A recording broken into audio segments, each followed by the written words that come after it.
नमस्कार, मैं PM DNA Singh और आप देख रहे हैं कमाल यार। इस वक्त की बहुत ही बड़ी और बहुत ही ज्यादा खुशी की खबर निकलकर सामने आ रही है नेपाल के लिए।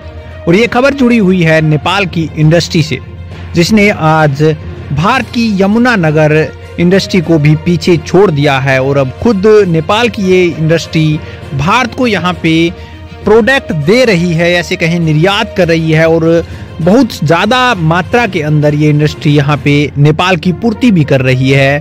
यहाँ पे प्लाईवुड जो सेक्टर है उसके अंदर कैसे हुआ ये सब कुछ, कैसे पॉसिबल किया नेपाल ने, ये सारी बातें इस वीडियो में करेंगे, क्योंकि बहुत ज़्यादा इंपॉर्टेंट हो जाती है इस तरह की इंडस्ट्रियल वैल्यू की खबर हमारे लिए भी और उस प्रत्येक बंदे के लिए जो कि औद्योगिक क्षेत्र में अपनी कुछ करना चाहता है, कर गुजरना चाहता है।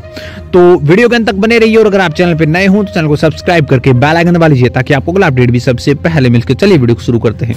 दोस्तों, किसी टाइम के अंदर यमुना नगर प्लाईवुड उद्योग बहुत ज्यादा अच्छा चलता था। किसी टाइम के अंदर ना केवल भारत की पूर्ति बल्कि नेपाल के अंदर भी इसके प्लाईवुड की पूर्ति हुआ करती थी। यानी कि प्लाईवुड से मेरा मतलब है लकड़ी का सामान, चाहे इमारती लकड़ियों का सामान हो, चाहे स्पोर्ट्स का सामान हो, इस तरह का कोई भी सामान जो आप समझ चुके होंगे, उस तरह का सामान यहाँ पे नेपाल को भी ये देती थी। लेकिन अभी यहाँ पे हाल ही की रिपोर्ट के अनुसार जो यमुना नगर की प्लाईवुड उद्योग है उसकी लकड़ियां जो एक्चुअल में वो पहले खरीदा करती थी उसकी मांग पूर्ति नहीं हो रही।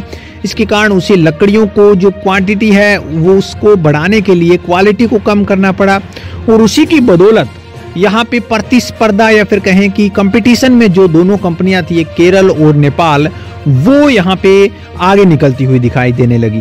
जी हाँ दोस्तों, मैं आपको बता दूं कि उनके पास कच्चा माल उपलब्ध है और केरल और नेपाल में प्लाईवुड की दरें हैं वो यमुना नगर की तुलना में पहले कम थी लेकिन अभी ज्यादा होने लग गई है। और अब यहाँ पे लगभग जो पहले काम यमुना नगर करती थी 80% का, यानी कि 80% लगभग पूरा मांग है वो ऊपर पूरा कर देती थी, लेकिन अब वही काम ये दोनों इंडस्ट्रियां कर रही हैं। नेपाल अब बहुत सस्ते और प्रतिस्पर्धा दर पर भारत को प्लाईवुड निर्यात कर रहा है, जो कि यहाँ पे जो उपभोक्ता होते हैं या फिर कहते हैं कि ग्राहक होते हैं उनको आकर्षित भी कर रहा है, क्योंकि क्वालिटी के साथ सस्ती चीजें भी मिल रही हैं विद कंपेयर टू यहाँ पे हम यमुना नगर कहें तो ये बहुत बड़ी बात है। इसी के लिए यहाँ पे उनके क्षेत्रीय लोगों ने और इसके साथ साथ हम कहें कि जो कंपनी है उनके जो कर्मचारी हैं उन्होंने कहा है कि इस चीज़ को बंद किया जाना चाहिए, नेपाल से नहीं लेना चाहिए हमें, क्योंकि इससे हमारे रोजगार पर कुछ ना कुछ असर पड़ रहा है। और इसके साथ साथ हरियाणा से भी प्लाईवुड है, बहुत अच्छी क्वालिटी का है, वहाँ से ले लीजिए ताकि टैक्सेस में बचत हो, ताकि हम जो यहाँ पे सेल्फ जो कंडीशन है यहाँ पे लगाई गई 2030 तक वो भी पूरी हो उसके भारत के लिए। इस तरह की कई कंडीशनें यहाँ पे दिखाई गई हैं।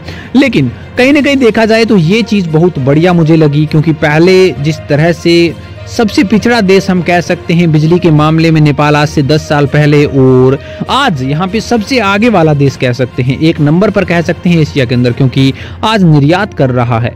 आज उन सभी देशों को जो कि आस पड़ोस में हैं उन सभी को वही चीज जो कि उनके पास बहुत ज्यादा कमी थी वो निर्यात कर रहा है। अब यहाँ पे इस इंडस्ट्री की बात कर रहे हैं, उसके अंदर भी जो चीजें आयात कर रहा था नेपाल वही दोबारा से निर्यात कर रहा है। और यही चीज यहाँ पे किसी न किसी तरीके से आपको ऊपर ले जाती है, किसी न किसी तरीके से आपके टैलेंट को लोगों तक पहुंचाती है, किसी न किसी तरीके से आपके देश का नाम रोशन ही नहीं करती बल्कि आपके देश की इकोनॉमी को उस स्तर तक ले जाती है जिस स्तर तक हर कोई देश चाहता है कि जाए इकोनॉमी। और जिस स्वाद को हम कहें कि अमीरी के स्वाद को यहाँ पे डेवलप्ड देश के स्वाद को चखना हर कोई चाहता है उस जगह जाए।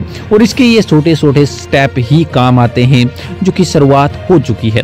और वैसे तो आपको पता ही है कि इंडस्ट्रियल वैल्यू के अंदर बहुत ज़्यादा आगे बढ़ने की कोशिश करी जा रही है नेपाल की तरफ से, जो कि वास्तव में अच्छी निशानी है। और पुअर कंट्री से यहाँ पे निकलकर डेवलपिंग कंट्री के अंदर आना भी कोई छोटी बात नहीं होती, जो कि एक बहुत बड़ी उपलब्धि होती है और वो यहाँ पे हासिल कर भी चुका है नेपाल। ये सारी चीज़ें ही नेपाल को खास बनाती है आज के दिन। और आगे देखेंगे आपकी कितना अच्छा यहाँ पे डेवलपमेंट या फिर विकास की दरें बढ़ेंगी और जिस रफ्तार से बढ़ेंगी उससे यहाँ पे विकसित देश भी कहलाने लगेगा एक दिन नेपाल। दोस्तों, आपकी क्या राय इसके बारे में अपने विचार कमेंट सेक्शन में जरूर लिखिए।